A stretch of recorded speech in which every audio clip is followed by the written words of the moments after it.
Hello SGD, Sacred Geometry Decoded, and before I do the large reveals, I need to review some information that I've posted in earlier videos, some of it going back quite some time.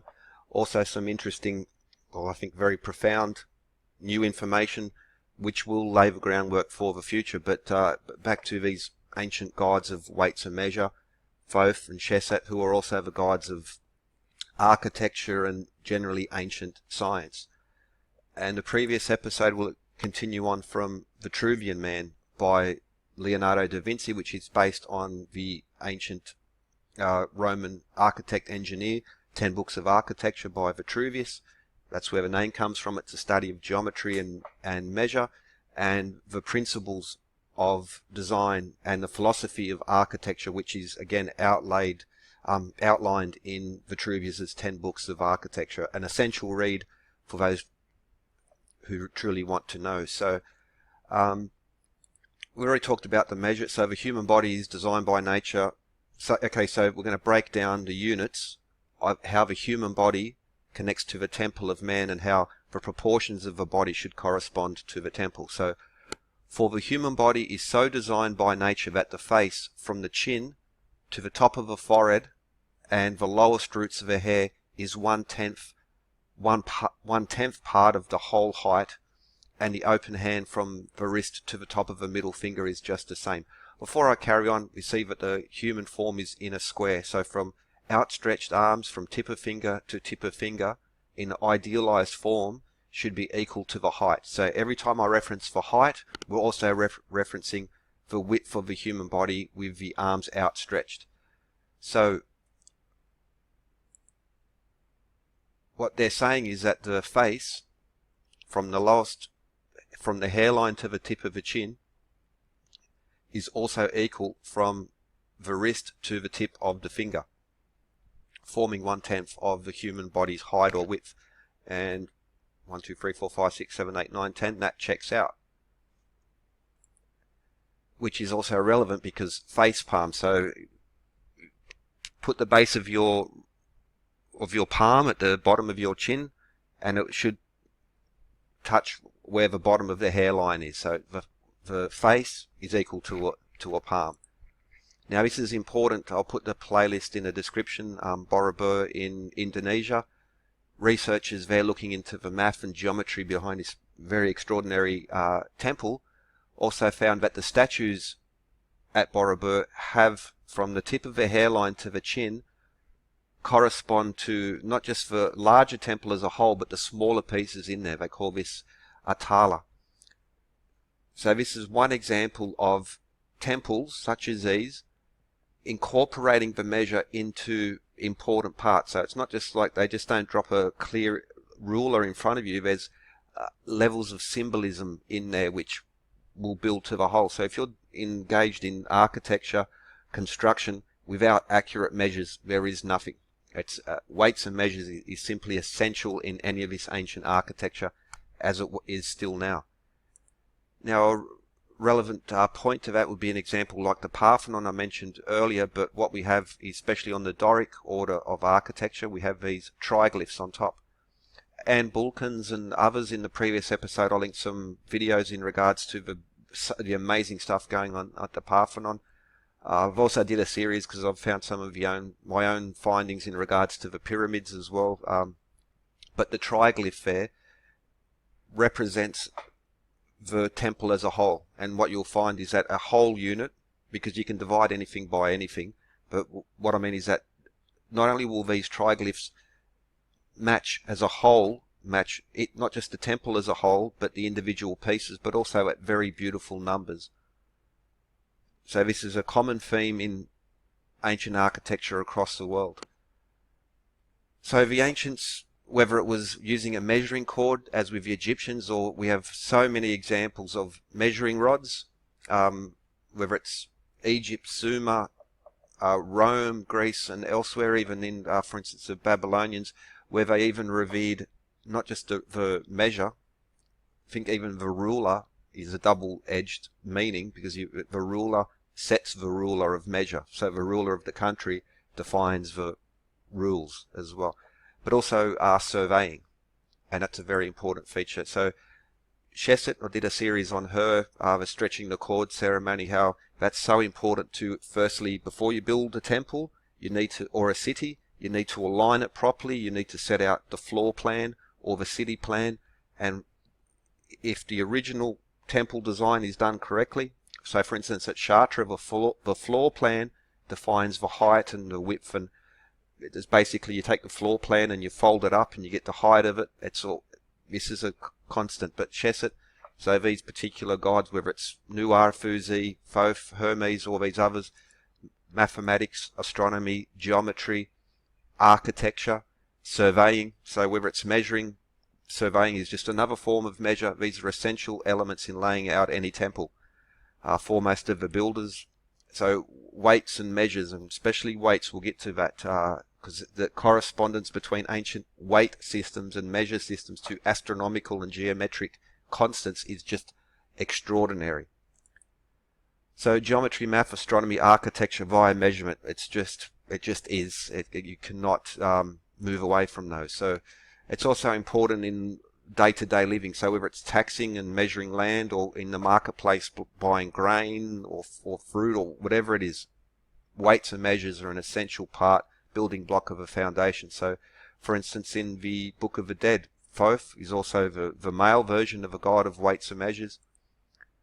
So this is a common theme throughout ancient lore.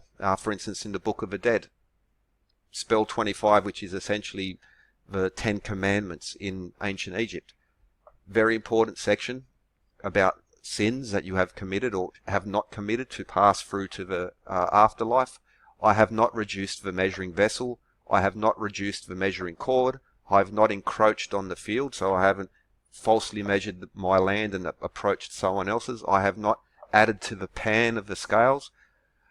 I have not tampered with the plumb bob of the scales. So there we see that's the plumb bob of the scales as well. So it's not just about adding, it's a tool for balancing and creating. So weights and measures, being accurate and being honest with them, is also an essential part of the moral aspect of your life, not just the architectural, more scientific parts.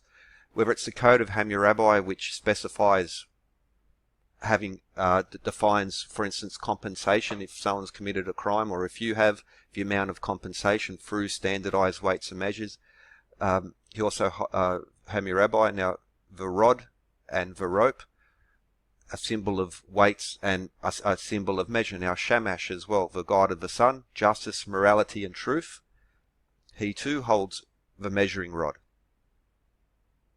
And Heliopolis in the King James Version is called Beth Shemesh, the house of the sun god. That's where it comes from. It's also in earlier versions just called Heliopolis. It's also called On, but this is an important part of this transfer of knowledge as well. So the rod and the rope, tools of weights and measure. And so important to architecture. In the descent of Inanna into the underworld, she had to surrender an object each of the 7 gates she passed through. The first of that was a measuring rod of lapis lazuli. This famous image of Astarte or Inanna, Ishtar, again the rod of a rope. Nancy was a god important to protecting especially the weaker elements in society from false weights and measures, people being cheated from this. This is an essential. You cannot have a civilization with weights and measures, and this symbol carries through today. So whether it's ancient Greece with the orb and the rod, you see again a common theme in the orb and the rod, or the rod, which is a ruler to measure length, and the orb as a measure of weights and measures. And kings and or gods or angels in the past defined what were the divine measures or the sacred measures, because for instance a king or a queen, still now the Queen of England, the scepter and orb, or the rod and the weight, they had and still have the power to set what is the official weights and measures, which affects everyday life.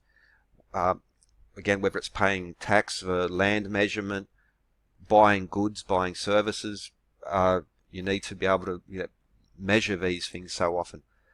So another example of Book of the Dead, we have Thoth. We also have Anubis weighing the heart. Again, this is a moral tale, but also with aspects directly connected to architecture, astronomy, geometry, music. The Greeks and Romans had a god called Hermanubis who holds the bag, which represents a weight, and the rod or the wand, which represents a measuring rod. The word wand in ancient Greek literally translates to measuring rod. So Hermanubis, Hermes, the god of weights and measure, and Anubis, because Anubis was about dead and to the underworld. Hermes was the only god who had the power to travel back and forth between the underworld across the river Styx. So that's a fusion between these other gods. Now this is an image of an Isis from Greece, and also we see Hermes. Now they both wear the traveller's cap and the wand, a measuring rod, but notice she holds grains. Now grains such as barley corn or poppy seeds are the basis of measuring length. So for instance, an inch was defined as 3 barley corns, because grains are the same size and they're the same weight. Now, depending on the harvest, that will change, that will vary, but using this as a basis, there would be in the palace or in the church, there would be the official weights and measures. So, but as a good rule of thumb, you could use these systems to define what the measure systems is. Now, that doesn't just reflect to measuring length. It also has an important aspect to measuring grain. For instance, grains is a way to define measures of weight. So in ammunition, they still define grains of gunpowder. When you hear they quote the price of silver and gold, an ounce, well, that's a specific ounce. That's called the Troy ounce, which is 480 grains. So that's half an ounce of gold or silver. Whether you're buying precious metals, the ounce is different from buying foodstuffs, for instance. And in the old times, the apothecary or the chemist, the pharmacist, had his own different weight and measuring systems. Now this goes back to the Indus and Mohenjo-Daro. For instance, they use these seeds which would define their measuring systems. So they're ounces, and we know this because we can find these cubes which are at a ratio of 1 to 2 to 4 to 8 to 16 to 32, etc. And there are lots of these left, and by studying, because might get worn off at the corners, but they found essentially the exact measure that they were using by measuring all of them and finding essentially the average. So weights and measures. Isis, now this will connect to grain. Virgo, she holds a rod and she holds grains. The wand or the rod to measure length, or the grains, which is a basis of measuring length, but also a basis of measuring weight. It's interesting that Libra, the scales, is directly below the grains held by Virgo, who is Isis. Another example would be Aquarius. He has the amphora, and so again in ancient times there would be a sacred vessel which they would measure dry grains, but also fill it with water to establish a just measure of weight. He also holds the ruler, which Norma Nilotica, sacred ruler to measure flooding, building and roads, and especially measuring flooding will come into it. It's of course in it's mentioned multiple times in the Bible. So just like the Book of the Dead speaks about honest weights and measures, so does the Bible. So in Leviticus, you shall do no wrong in judgment, in measures of length or weight or quantity. You shall have just balances, just weights, a just ephah, and just to him. I am the Lord your God who brought you out of the land of Egypt, and you shall observe all my statutes and all my ordinances. So again, you could find, this is directly pretty much lifted from the Book of the Dead, or the Book of Coming Forth by Day. Proverbs, a false balance is an abomination to the Lord, but a just weight is his delight. Proverbs 20:10, another example of the moral aspect in ancient texts about honesty. Now, diverse weights and measures are both alike an abomination to the Lord. Deuteronomy You shall not have in your bag two kinds of weights, a large and a small. You shall not have in your house two kinds of measures, a large and a small. A full and just weight you shall have, a full and just measure you shall have, and your days shall be prolonged in the land which the Lord gives you. For all who do such things, all who act dishonestly, are an abomination to the Lord your God. Repeated. Now, the Magna Carta was another example of importance, and the reputation of the king was sullied because bad weights and measures, not a just system, not a standardized system. This same aspect can be seen in the law. For instance, the rule of law or the scales of justice in themselves, they point directly to weights and to the rule, which is depicted as a sword, but also a measure of length and a measure of weight. And the oldest laws are built around standardized, fair weights and measure systems. So important to every aspect of life. It's in the American Constitution, the ability to fix standard weights and measures, an important feature to take it away from the tyrannical king. And so whether it's time, length, angles, or weight, these are the essence of science, of a civilization, of morality as well, but more importantly, architecture. Which brings us back to the Vitruvian man. So the head from the chin to the tip of the crown is 1/8 of the total height. We can check that again. 1/8. 1, 2, 3, 4, 5, 6, 7, 8. Now this is an important feature. We'll get to it because here we see of the forearm 1/4, and the breadth of the breast is also 1/4. So the forearm and the breast, see that's, for instance, we can see the markings where the lines are drawn, and if compare the forearm to the breast, we see 1/4 and 1, 2, 3, 4. This is accurate depiction, which brings us to the cubit. So traditional cubit measure is from your elbow to the tip of your finger, or 1/4 of your total height, or 1/4 of your width with your arms outstretched. The cubit is essential. For instance, in Genesis 8, when Noah's Ark, 300 cubits its breadth, the length of the ark 300 cubits, the breadth 50, and its height 30 cubits, making a roof for the ark to finish it to 1 cubit above. This being a standard measure. Now it's a screenshot from the movie Noah. We even see him using a rod, a measuring tool, because we don't, depending on your height, the cubit can vary. So these are all based on the idealized form, and they would be held in trust. For instance, a prototype bar is, until recently, the meter was held in a special labs, and only a few around the world, and all meters were defined from there. The same with weights. There needs to be a standard. As a good rule of thumb, you can measure cubits, but if you're measuring land, if you're buying land, you're going to get someone who has the longest arm. If you're selling land, you're going to get someone with the shortest arm. Now, of course, we don't use the arm to go around measuring. We make a measuring rod or a measuring cord, but based off that, so a standardized thing is so essential. And again, it's the morality of this is through the ancient texts across the world, which is an important thing. You know, I caught a fish this big.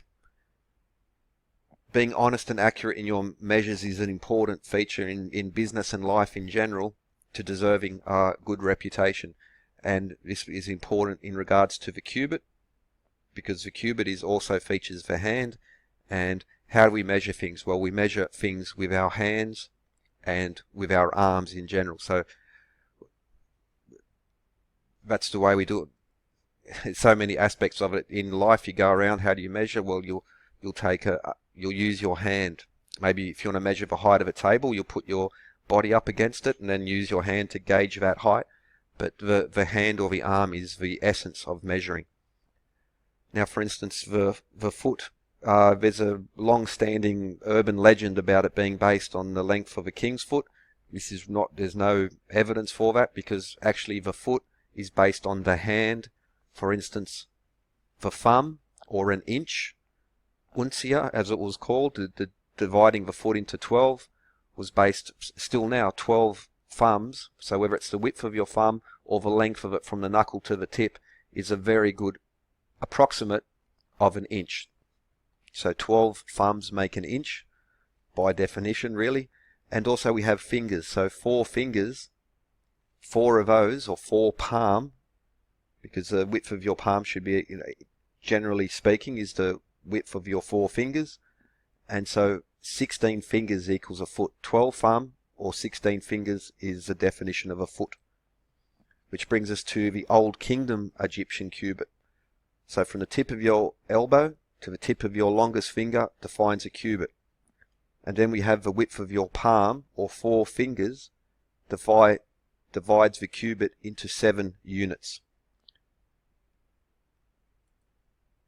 This is one example of a ancient Egyptian cubit rod. Now this is a cubit of Maya from about the 14th century BC, but it's surviving wooden rod. There are older ones, but just as a good example where we see it's divided into 7 palm or 28 fingers. 4 palm, 1 palm is 4 fingers, therefore 7 times 28. So 1 cubit was subdivided into 28 fingers or 4 palm.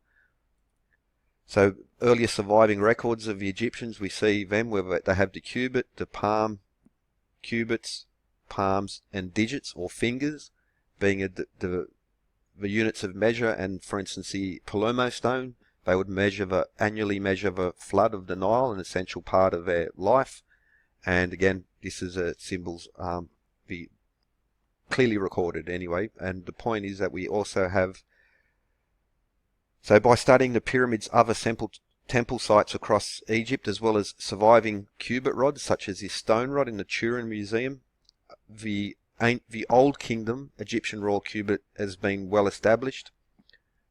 That used in the pyramid builders, so whether it was this 1 meter high capstone found next to the Red Pyramid, the edge length is 3 Egyptian royal cubits. So this capstone is the Great Pyramid. It's just a 1 meter high replica of it. But the Bent Pyramid, for instance, 200 cubits high. The Red Pyramid, 200 cubits high. Pyramid of Menkaure on its longer side, 200 cubits wide. All of these ancient pyramids, so you could measure anything with the cubit, but what happens is we find at whole numbers, and very lovely numbers in regards to that as well. But so the Egyptian royal cubit of pi over 6 meters, or 0.523, you could round it off to 6 because that's now splitting hairs from there, but pi over 6 meters has long been established as the Egyptian royal cubit.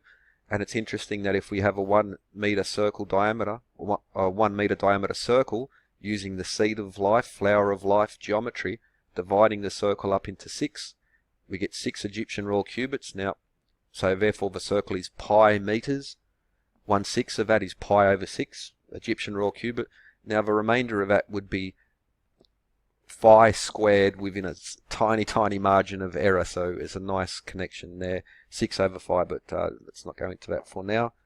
Now based on that the cubit from the elbow to the tip of your finger is 1/4 of your body, we can now make a good estimation of what the ideal human form would have been for the basis of this Old Kingdom Egyptian royal cubit. So 1 cubit, 0.5236 meters.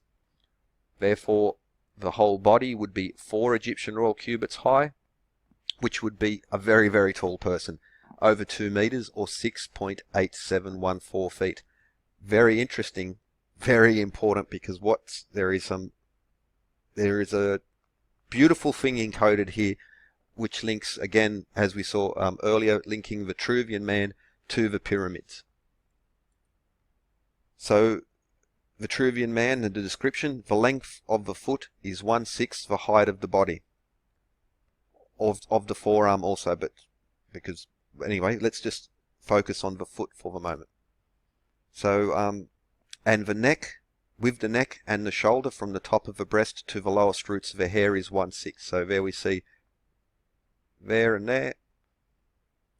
Okay, so we take a foot and we put it up so we see that these correspond. However, this is not 1/6 of the height. The foot is not, okay, but there is something very important, very important going on here. That is 6 feet. 1, 2, 3, 4, 5, 6. It's short. We actually need to add another piece of the foot there, and it goes slightly over. So that's 10 units, so it's 6, and just a fraction under 6.9 feet. Just a fraction under 6.9 feet being the total height, or width from fingertip to fingertip. So just under 6.9. There we see a close-up, so that's where the line comes off, so that would be 6.9. It's just a fraction under that. 4 Egyptian cubits times 4 to get the height, 6.8714 feet, which is just a fraction under 6.9. Just a fraction under 6.9. Isn't that interesting? Because they're passing on information here.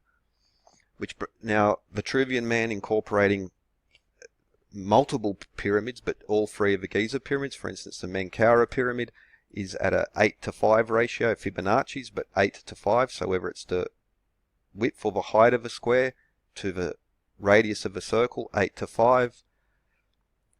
The slope of the pyramid, 1.618. Now, I've just used based off ideal measures, but if you include the actual variations, you get much closer to 1.618033 or 1 to the golden number there. Khafre's pyramid, the one in the middle, is a 3 wide to 2 high, and the Salamis stone, 3 to 2, which fits nicely on top of Vitruvian man, and it also incorporates the square root of 5 Egyptian royal cubits to within 1/3 of a millimeter. I'll get to this in the next episode because this is vital and it connects so much else. So Vitruvius, ancient Roman architect, now he describes in these books, it appears that the ancients had good reason for this rule. When he's talking about the ancients, he's not talking about the Greeks, because they were still new, they were still in existence. The Greeks and the Romans learnt from Heliopolis. They tell us this explicitly. So Plato, Eudoxus, their famous geometry, and the legend of Pythagoras in regards to the cube of Enoch. But now I'll post these in the description, how to draw a perfect pentagram. In this series I did on the Pentagram and Pentagon, I showed that Albrecht Dürer and his design from his book on geometry does not create a perfect pentagon, and surely he knew how to do it. I'm saying that he did this intentionally, just like this 6 feet is not 6 feet. It is 6.9, give or take, depending, because to be super accurate with his drawing is very hard. Now, this was an intentional attempt to encode astronomical and meteorological information, which can also be found at the surviving obelisks at Heliopolis. I'll also put this link in the description, because at 39 Egyptian royal cubits, or 273 palm, or 1092 fingers, the Pentagon by Durer is 109.2 degrees. It's not 108 degrees on each side. It varies slightly between 107.4 but to 109.2. These links will be in the description. So also another video worth watching, Secrets to Measuring a Piece of Paper, Cliff Stoll. He set his students a piece of homework, and he put a trick question in there with intentional errors to educate them. It was a trick, but just like with Albrecht Dürer, and I believe just like with Vitruvius and Da Vinci, that they were passing on through this apparent error, you need to double check. You need to think hard, try hard, because there are levels, layers built into this. And if you take your word of the teacher, you take the word of the previous master, you're going to miss things. Very important feature in this whole area. As an example, using Vitruvian man and Vitruvius's description, very clever.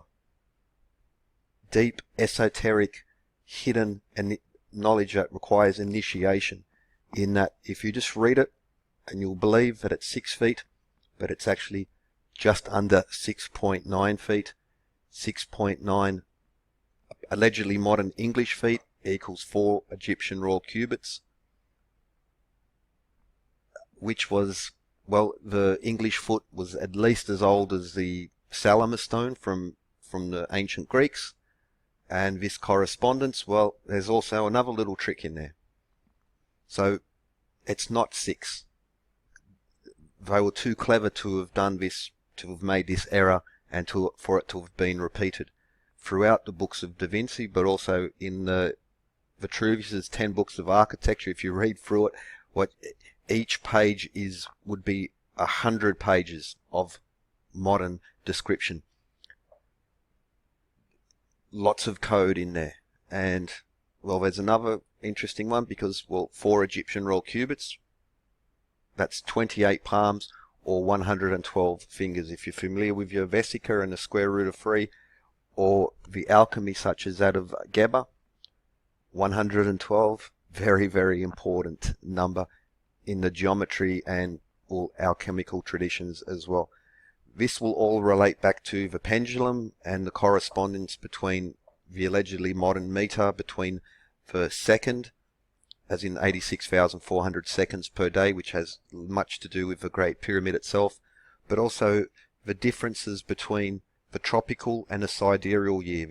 There are actually 2 types of year depending on how you measure it. If you include precession, there is a slight variation, and even the length of day varies. One day is not of equal length all year round. There is a cycle in there, and the variations between different meters and the pendulum systems actually incorporates this profound astronomical physics. Science is embedded in this, and by writing it through math and measure, they've done it in such a way that it cannot be lost in translation. In one generation, actually within a few years, a word can have very different meaning. People will interpret symbols in a very different way. But the universal constants of mathematics and geometry, once you understand the measure system and the geometry and the measures of the Parthenon or the Great Pyramid or ancient Indian temples or stone circles, what you will find is that the chance of coincidence is essentially eliminated. And because they're so often repeated through weights and measure systems across time, across cultures, across the world, also in their architecture. And this is one of the most important reasons why it needs to be done like this through geometry, math, astronomy, music, and weights and measures, is because it cannot be lost in translation. The constant of pi remains a constant throughout eternity, not just here in Earth, but across the universe. It is truly cosmic universal knowledge, and by writing it in this way, the knowledge cannot be lost. It can be, as with symbols, it can be interpreted in all different ways, but one culture might have one way of thinking, another within a generation will have a different way of thinking, but the constants remain. The measures remain. You just need to read, understand, such as in Borobudur, that from the hairline to the chin of the statues represents the unit of measure, or whether it's the triglyphs in Greco-Roman temples and other artifacts in ancient Egypt, and we'll explore more because will link especially to the legend of Enoch and the pillars and the cube, the Ark of Utnapishtim and the flood story there in regards to the ark built by Utnapishtim, which was a cube, and the units of measure used, they all come back together. I'm sorry, but this is an important setup to lead to this information. And so here I'll link to some videos in the description. You can simply Google search Vitruvius 10 books of architecture. You can free download a PDF if money is an issue. Also other books on such as the ancient treatise on weights and measures, which I've shown in earlier videos. But yes, it's the essential part of this to go through there and establish and eliminate any chance of coincidence, because it's very the way we're taught, and then the standard version is they'll just immediately dismiss this. However, by careful weights and measures, the burden of proof really goes on to those who might be skeptical because it's the basic element of science still now. Weights and measures of any civilization relies on standardized weights and measures as much now as it did back then. I hope you enjoyed. There's still quite a lot more to come. This is by no means the last of the revelations in regards to this. Hope you enjoyed. Have a good one.